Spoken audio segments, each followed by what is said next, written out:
Hiya, so I'm Lee Jenkins, and today I'm joined in the studio by our current Welfare and Campaigns Officer, Chloe Wynne. So, if we go right back to the beginning, what made you want to run for the role in the first place? So in my final year I was Women's Officer, and a huge part of why I was Women's Officer was to work around meaningfully tackling sexual violence at the university, and so that pretty much carried on over to this role. I thought I wasn't quite done with my work yet, and what I'd managed to achieve as a part-time officer could go so much further if I was doing it full-time. But obviously recognising that this job isn't just about that one issue, so I was also really interested in, you know, things like housing, affordability, and obviously poor mental health. So all of those things just sort of aligned, and it seemed too good of an opportunity not to put myself forward for. So I guess that's why I initially put my name in the hat, and then when I was elected on my platform, it was quite good to see that everything that I wanted to act out was sort of wanted by Warwick students as well. So yeah, so looking back at like your manifesto, you've had quite a successful year with everything. So like the Are You OK campaign and like what's next and stuff. So what's been like your greatest achievement of the year? I guess within itself, the Are You OK campaign has been like a definite highlight. Like I have people come up to me at Pop and say, like, thank you so much for what you've done, and that's really nice. Like that in itself is enough to take away, and I'll be happy.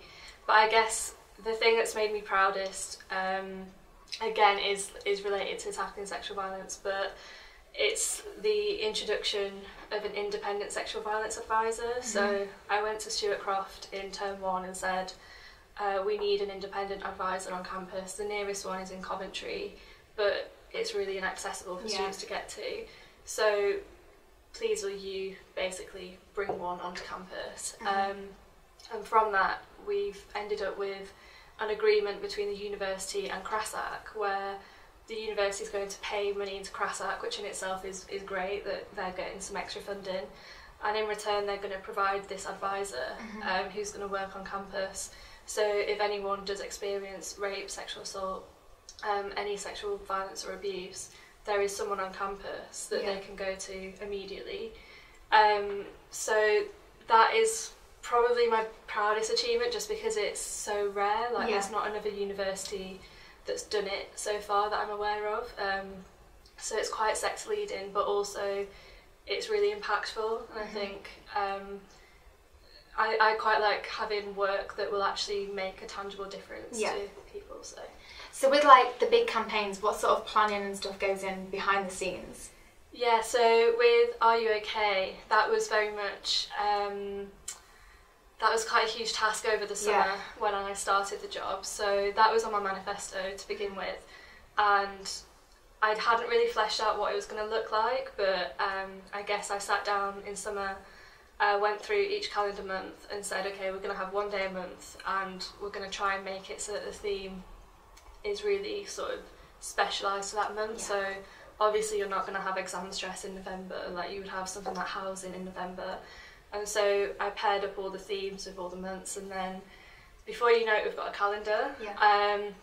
I guess the main body of organisation came from trying to get the university to buy into it. So I've been working really closely with the library and the postgraduate hub this year to sort of link up on our events and wellbeing events that they run. And a lot of the organisation just consists in just us speaking to each other, letting us each other know what's going on, and like producing these amazing events, but also then promoting them so that people turn up. And then there have been like a few one-off events, like the Sugar Shack that's happening, and just like random sort of feel-good events that pop up that do take quite a lot of organisation. But yeah, it's worth it. So. Yeah. What, I guess you kind of touched on it, but what has been harder to do than you anticipated? I guess what has been harder to do than I anticipated is convincing the university to change their mind on things. So if I want to run a campaign or do something within the SU, it's really easy for me to just sit at my computer and get it done, or you know, speak to the people in the SU who need to be on board to get X, Y, Z done. What's difficult is navigating the university processes to know where to raise something and when to raise it. So for example, if I was to call for an increase in counselling services, which is something that I've been working on recently, just even knowing where to go with that request, and obviously, you know, which board has to approve it, who needs to sign it off, who do I need to influence in order for that to happen. It's those sort of decisions, those sort of like lobbying activities that have been more challenging. Yeah. So if we go back to your manifesto again, so there's like affordability and housing and things. So these probably aren't as visible for students as like the pot wellbeing stand and stuff like that. Yeah. So how's that been going, and what have you been doing there? Yeah, so on housing, we created a resource at the beginning of the year to help people really like find their feet when they were moving in. Yeah. It was called Explore Your Home, and it was all about getting people set up with council tax exemption and just little things that they might forget. So there was that resource, and then I've also been working with Warwick District Council. They have a private sector housing team who a lot of students probably don't know they exist, or that they can go to them, because although we are students, we are also residents, obviously. Yeah. So even though they don't have student in their name, they're really student friendly. So I've been working with them to try and figure out how we can better protect students from the rogue landlords that are out there. So how do we essentially, you know, raise the standards of living in our areas that we live in, to sort of push these bad landlords and bad properties out, which is never going to happen overnight. It's been really difficult to figure out what exactly to do. So that is more something that has been on my radar, but maybe not as visible as some of my other work. But the conversations have been there, and trying to think of how the SU and the university can support each other to make sure that none of our students are being ripped off. Yeah. Essentially, you know, promoting the SU, promoting the university's own accommodation, and getting students to empowered to know where exactly to go if they have really bad problems, such as like damp or unlivable conditions, or their deposits being stolen, or whatever issues frequently pop up. So that's probably a lot on housing. I was also involved with the board who negotiate rents on campus as well, so I sat on that board. As for affordability, I've been trying to work to get some discounts for students through the socials guide that we made for each social secretary of every sports club and society. I tried to get some discounts within that, so contacting local businesses who might be able to help students have fun socials that are really diverse and don't just revolve around going to pop or having a pint of purple. So there's been some success in that booklet. If you use it and quote that you've got it through Warwick SU, you can get some discounts. But generally, one of my pledges, I've just messed that up again as well. One of my other pledges, which was on affordability in SU outlets, I'm actually quite sad hasn't really come to fruition, just purely because the timings didn't work out so much. So SAB's put in place in August, and the sort of menu decisions and the budgeting decisions for how much food is going to cost are made before. So I missed out on getting a burger deal in the Durst Duck, but I put it on the agenda, so maybe next year we'll get one. Yeah. So we've touched on the pot wellbeing stand. Where did that idea sort of come from, and what's the reception been like? Because I've come to the stand while I've been in pop and I've loved it, but what sort of reception have you had? Yeah, so that came about because I shadowed the first aiders last year as a student, just for one night of pop, to see what the issues were, and I was expecting the issues to come back as sort of, around harassment and that sort of thing, but actually what came back was that our staff are so well trained on those sort of issues that, of course, harassment happens, but that's not really the main thing that we need to be putting resource into. Actually, what we needed to resource was the fact that there were so many mental health crises and episodes happening, obviously exacerbated by alcohol. The first aiders were sort of so busy dealing with those that they were no longer having enough time to deal with physical injuries. So a solution, I guess, that I thought of was to have a stand with at least 2 sober individuals on who were both disclosure trained, so that if someone needed to have an outlet where they, you know, were having a bit of a panic or really bad anxiety or whatever sort of crisis they were in, there was somewhere that they knew that they could go to, and there would be sober people there willing to listen. I then spoke to the university about doing this, and they said that they would provide the money for it, so that's why I've been able to have popcorn and cakes and Oreos and all sorts of like nice little treats on there. And then also it's just a really good way to provide like free contraception, free menstrual care products, and like election themed stuff or varsity themed freebies, so it's worked really well all year. The reception has been really great. I hadn't anticipated that. What actually happened with the stand was that it wasn't that people were coming to the stand to have their crises instead of the first aiders. It's just that they sort of haven't really happened at all. Like obviously there's going to be times when people are really upset and distressed, but it's happened on a much lower sort of incidence rate this year. So the first aids have been a lot more freed up to deal with physical injuries, and I think people who may be vulnerable or maybe a bit more in distress have come to the stand before it's hit that point of real crisis mode. So actually it's much better than I anticipated, because it's not as if I'm having to deal every week with supporting people. It's sort of getting to them before that happens. So yeah, the reception on that front, that's enough, you know, motivation to do it week in, week out, just, you know, stopping that from happening.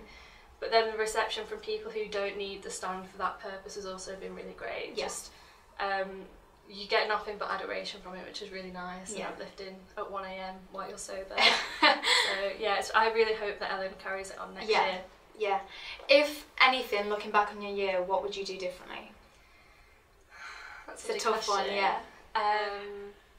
Okay.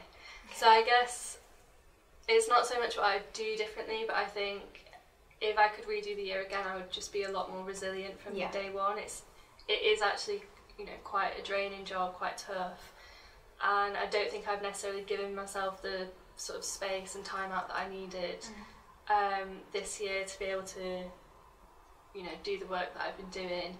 So yeah, it's not so much what I would do differently. Like there's definitely pledges that I wish I'd have worked more on, like the deal in the Dirty Duck and the Liberation Conference as well, which unfortunately I secured funding for it, but it's just not materialised within itself.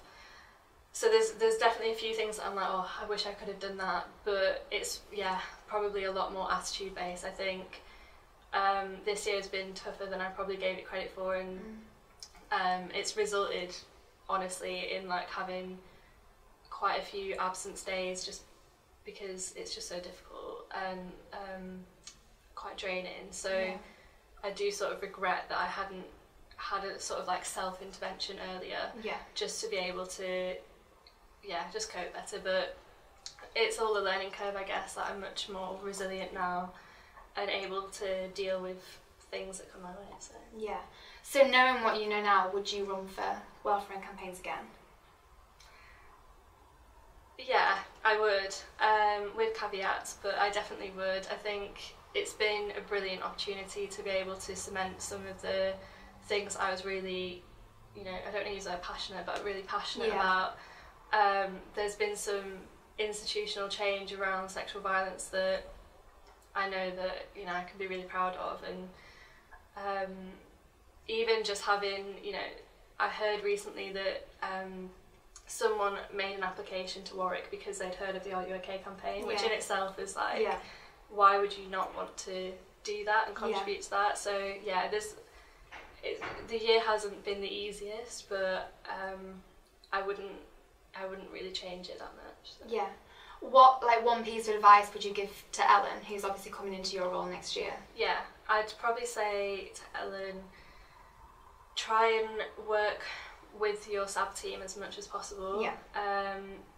I've sort of, for one reason or another, been quite isolated this year and not really, not always like worked with the rest of the team. A lot of my projects I've just sort of gone and done myself and sat at my computer and, you know, made my own plans and my own projects, and that's been really successful. But at the same time, it would have been a lot easier if I could have, you know, had more of that support. So yeah, just don't isolate yourself, even though it's really tempting just to only focus on welfare.